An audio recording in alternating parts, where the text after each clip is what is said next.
اور آج کے درس میں دوسرے ادب کا تذکرہ ہوگا.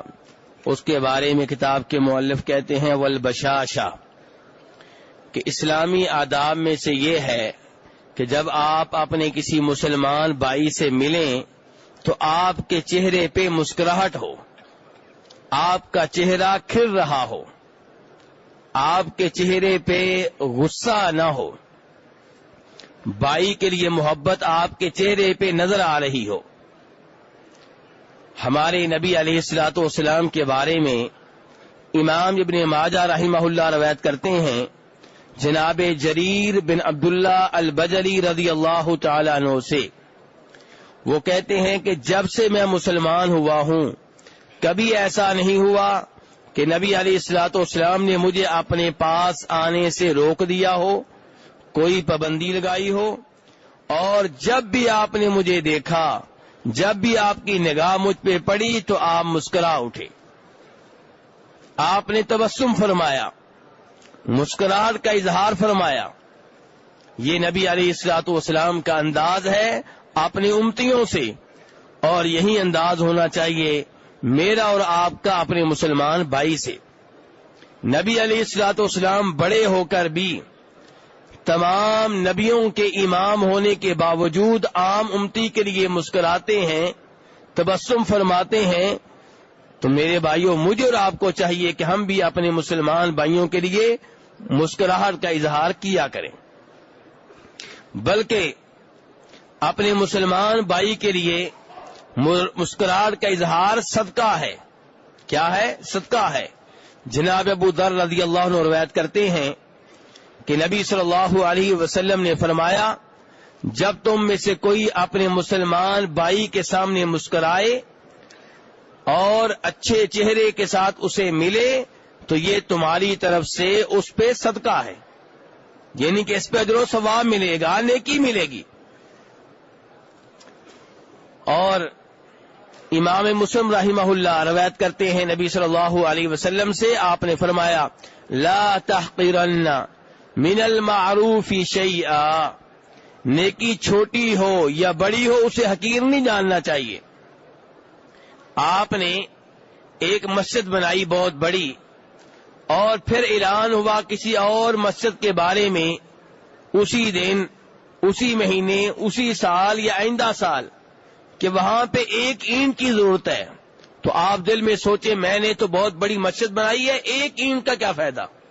نہیں، کسی بھی نیکی کو حقیر نہ جانیں، معمولی سی معمولی نیکی کو بھی کرنے کی کوشش کریں.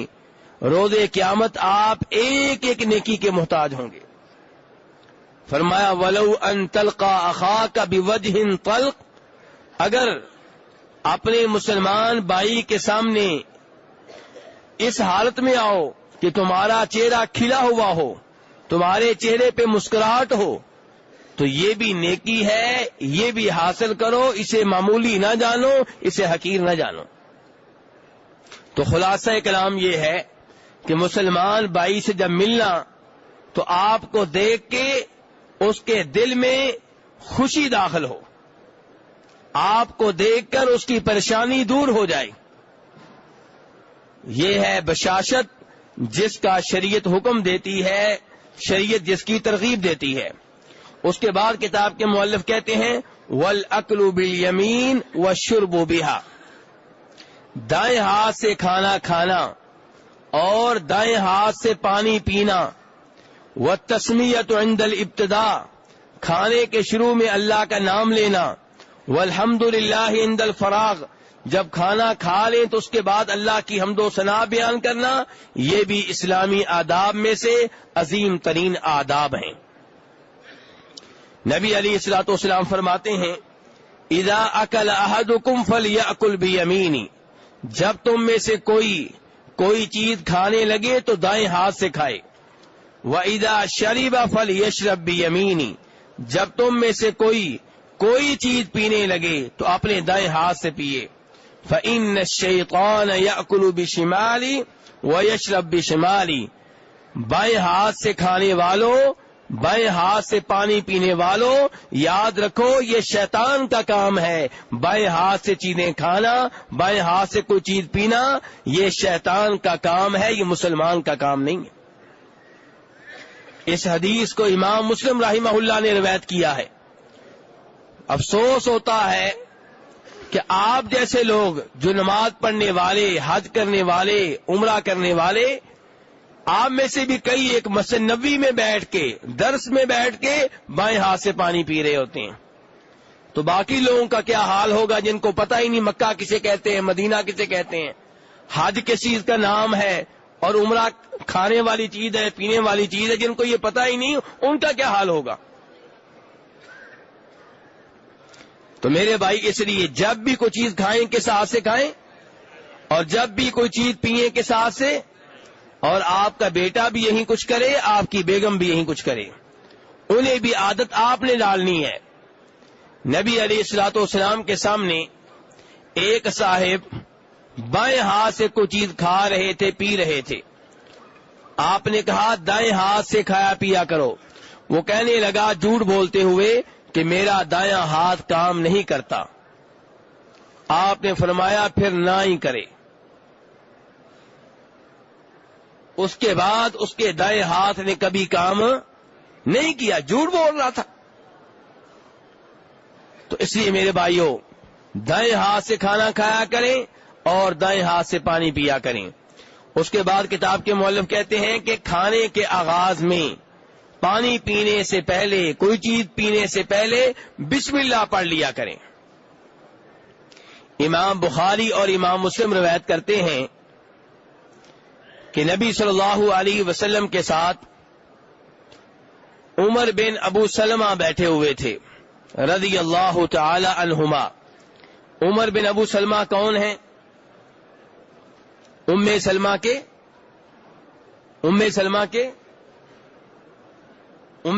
کے بیٹے ہیں. ام سلمہ کون ہے؟ کسی اداکارہ کا نام لوں پھر؟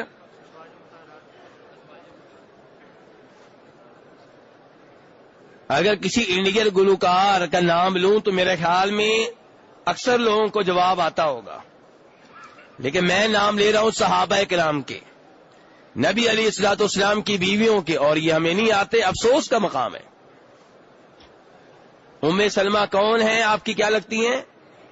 آپ کی بیوی میری اور آپ کی کیا لگتی ہیں؟ ہماری ماں ہیں. ام سلمہ کے بیٹے ہیں عمر. ام سلمہ کی نبی علیہ الصلوۃ والسلام سے شادی بعد میں ہوئی ہے. پہلے ابو سلمہ کی یہ بیگم تھی. ابو سلمہ جب فوت ہو گئے تو نبی صلی اللہ علیہ وسلم نے ام سلمہ کو یہ دعا سکھائی، جس دعا کا مطلب یہ ہے، مفہوم یہ ہے کہ یا اللہ جو میرے اوپر مصیبت آئی ہے میں اس پہ صبر کرتی ہوں، مجھے اجر و ثواب دینا، اور جو چیز تو نے مجھ سے لے لی ہے اس کے بدلے میں اس سے بہتر دینا. اللہ نے کیا لیا تھا؟ جی خاوند لیا تھا. خاوند کا نام ابو سلمہ، خاوند کا نام. آپ نے یہ دعا سکھائی. ام سلمہ کہتی ہیں کہ نبی علیہ الصلوۃ والسلام کی بات مان کر میں نے یہ دعا پڑھ تو دی، لیکن دل میں سوچ رہی تھی کہ ابو سلمہ سے بہتر مجھے کون ملے گا، ابو سلمہ سے بہتر کون ہوگا. دعاؤں میں کتنی طاقت ہے، کتنی قوت ہے کہ ام سلمہ کہہ رہی ہیں بظاہر مجھے ابو سلمہ سے بہتر کوئی نظر نہیں آ رہا، لیکن نبی علیہ الصلوۃ والسلام کی بات پہ یقین کرتے ہوئے دعا پڑھ دی. تو پھر ام سلمہ کو نکاح کے لیے پیغام کس نے بھیجا؟ امام الانبیاء جناب محمد صلی اللہ علیہ وسلم نے.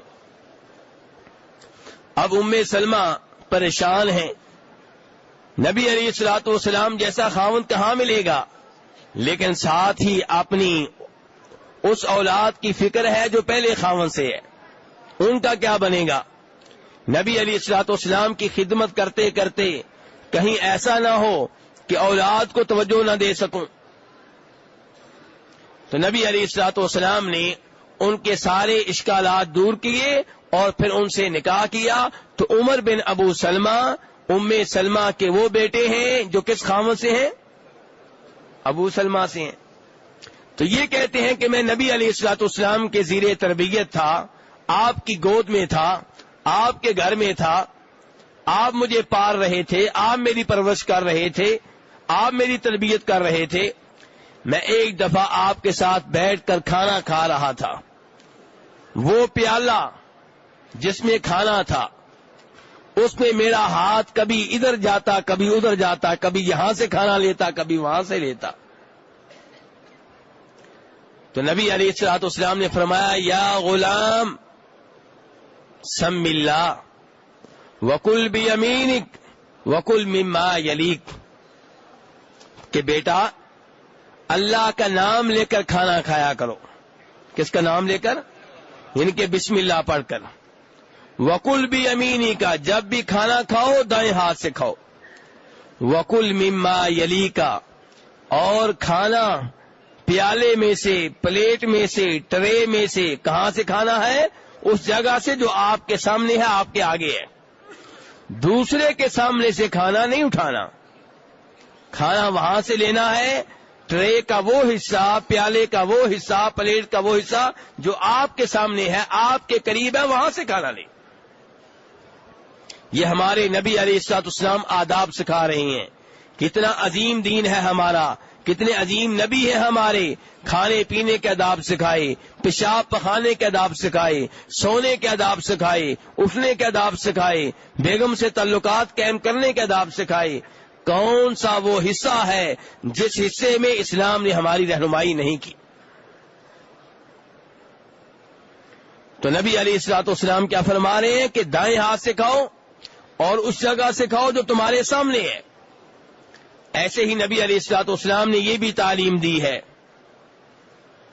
کہ جب کوئی لقمہ گر جائے تو آپ اسے اٹھا لیں اور اس پہ جو مٹی وغیرہ لگی ہے اسے دور کر دیں اور پھر وہ لقمہ کھا لیں. ہو سکتا ہے کہ کھانے کی برکت اسی لقمے میں ہو. نبی علیہ الصلوۃ والسلام جب کھانا کھاتے تھے، کھانا اگر پسند نہ آتا تو آپ کھانے کے بارے میں برے الفاظ استعمال نہیں کرتے تھے، کھانے پہ کوئی عیب نہیں لگاتے تھے.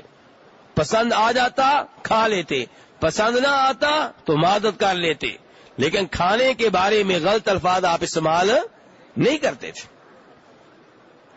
ایسے ہی آپ کی تعلیمات میں سے یہ بھی ہے کہ جب آپ نے کھانا کھا لیا ہے اور آپ کی انگلیوں پہ کھانا لگا ہے تو کیا کریں؟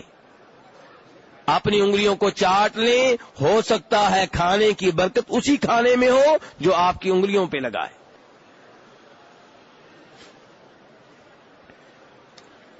تو شریعت یہاں پہ ہمیں بتا رہی ہے کہ کھانے کے کیا آداب ہیں. اور آخری ادب والحمدللہ عند الفراغ، کہ جب کھانا کھانے سے فارغ ہوں اللہ کی حمد و ثنا بیان کریں، الحمدللہ کہیں. اب الحمدللہ کن الفاظ میں کہنا ہے؟ نبی علیہ الصلوۃ والسلام سے بہت سے الفاظ ثابت ہیں، ان میں سے ایک دعا میں آپ کے سامنے رکھتا ہوں. آپ سے کھانا کھانے کے بعد کی بہت سی دعائیں ثابت ہیں، کوئی دعا پڑھ لیں. ایک دعا میں آپ کے سامنے رکھتا ہوں. امام ابن ماجہ، امام ترمذی روایت کرتے ہیں کہ نبی علیہ الصلوۃ والسلام نے فرمایا جب تم میں سے کوئی کھانا کھا لے تو یہ دعا پڑھے، الحمدللہ الذی اطعمنی ھذا ورزقنیہ من غیر حول منی ولا قوہ. یہ دعا پڑھنے سے اس کے پہلے سارے گناہ معاف ہو جائیں گے. ایک کھانا کھایا ہے اور ایک دعا پڑھ کے پہلے گناہ بخشوا لیں. اللہ سے کھانا بھی لیا، حمد و ثنا بیان کر کے اپنی پہلی غلطیاں جو ہیں وہ بھی معاف کروا لیں. دعا کتنی عظیم ہے کہ الحمدللہ الذی اطعمنی ھذا، میں اس اللہ کی حمد و ثنا بیان کرتا ہوں جس اللہ نے مجھے یہ کھانا کھلایا ہے. کھانا دینے والا کون ہے؟ رزق دینے والا کون ہے؟ قبروں والے بابے نہیں ہیں، جو فوت ہو چکے ہیں وہ کھانا نہیں دیتے. رزق دینے والا وہ اللہ ہے جو ازل سے ابد تک زندہ ہے، زندہ تھا، زندہ رہے گا. رازق وہ ہے، داتا وہ ہے، غریبوں کو نوازنے والا غریب نواز وہ ہے، مشکلات میں کام آنے والا، مشکلات میں جس کو پکارا جائے وہ غوث اعظم وہ ہے۔ قبر والوں کا احترام کیجئے، لیکن مشکل کشا کہنا، حاجت روا کہنا، مختار کل کہنا، انہیں مشکل اوقات میں پکارنا اور ان سے دعائیں کرنا، یہ سب چیزیں توحید کے منافی ہیں، انسان کو توحید سے نکال کر اسلام سے خارج کر کے دائرہ کفر و شرک میں داخل کر دیتی ہیں۔ تو کھانا کھانے کے بعد اس اللہ کی حمد و ثنا بیان کریں جس نے کھانا دیا۔ ہاں کما کر آپ لائے یہ ہم مانتے ہیں، آپ نے محنت کی، گھر سے نکلے، مزدوری کی، دکان پہ بیٹھے، آفس میں گئے، لیکن یہ سارے اسباب تھے، ورنہ دراصل رزق دینے والا کون ہے؟ اللہ ہے۔ کتنے ہی لوگ ہیں جو دکان پہ سارا دن بیٹھتے ہیں، مکھیاں مار کر واپس آتے ہیں، کوئی گاہک نہیں آتا۔ کتنے ہی لوگ ہیں جو بڑے زور و شور سے دکان کا افتتاح کرتے ہیں، سال کے بعد دکان بند کرنا پڑتی ہے۔ گاہک لانے والا کون ہے؟ اللہ ہے۔ اور کتنے ہی ایسے ممالک ہیں جہاں پہ کاروبار چل رہا تھا، لیکن جب اللہ کی طرف سے آزمائش آئی، مارکیٹیں ختم ہو گئیں، ہاسپٹل ختم ہو گئے، قتل و غارت ہو رہی ہے، لڑائیاں ہو رہی ہیں، رزق اٹھا لیا گیا ہے۔ اس لیے یقین مانیے کہ رزق دینے والا اللہ ہے، اس میں آپ کے ہنر کا کمال نہیں ہے۔ ورنہ قارون بھی کہا کرتا تھا انما اوتیتہ علی علم عندی، یہ جو میرے پاس مال ہے یہ میرا ہنر ہے، میرے اپنے ہنر سے کمایا ہے۔ آج کے الفاظ میں کہوں تو آپ کہیں گے کہ میں ڈاکٹر ہوں، میں انجینئر ہوں، مجھے کاروبار کرنا آتا ہے، مجھے کمانا آتا ہے۔ نہیں میرے بھائی، رزق دینے والا اللہ ہے۔ اسباب اختیار کرنے چاہیے، اسباب اختیار کرنا شریعت کے عین مطابق ہے، لیکن بھروسہ اسباب پہ نہیں ہے، بھروسہ اس رب پہ ہے جو اسباب کا بھی رب ہے۔ نبی علیہ الصلوۃ والسلام جب بدر کی لڑائی کے لیے گئے، 313 صحابہ کرام کو لے کر گئے، جو اسلحہ میسر تھا وہ لے کر گئے۔ یہ اسلحہ اسباب میں سے ہے، یہ 313 لوگ اسباب میں سے ہیں، لیکن بھروسہ 313 پہ نہیں ہے، 313 کے رب پہ ہے۔ بھروسہ اسلحے پہ نہیں ہے، اسلحے کے رب پہ ہے۔ رب چاہے گا تو اسلحہ چلے گا، رب چاہے گا تو یہ 313 لوگ اللہ کی راہ میں صحیح معنوں میں لڑنے کا حق ادا کر سکیں گے، ورنہ نہیں۔ تو اس لیے الحمدللہ الذی اطعمنی ھذا، میں اس اللہ کی حمد و ثنا بیان کرتا ہوں جس نے مجھے کھانا کھلایا، جس نے مجھے رزق دیا، من غیر حول منی ولا قوہ، اس رزق میں میرا کوئی کمال نہیں ہے، میری کوئی قوت نہیں ہے، یہ سارے کا سارا اللہ کا فضل و کرم ہے۔ یہ وہ اسلامی آداب ہیں جنہیں اپنانا چاہیے، اور آج زیادہ تر ان آداب کا تذکرہ ہوا جن کا تعلق کھانے پینے سے ہے، پھر اور بھی آداب ہیں جن کا تذکرہ انشاءاللہ آئندہ درس میں ہوتا رہے گا۔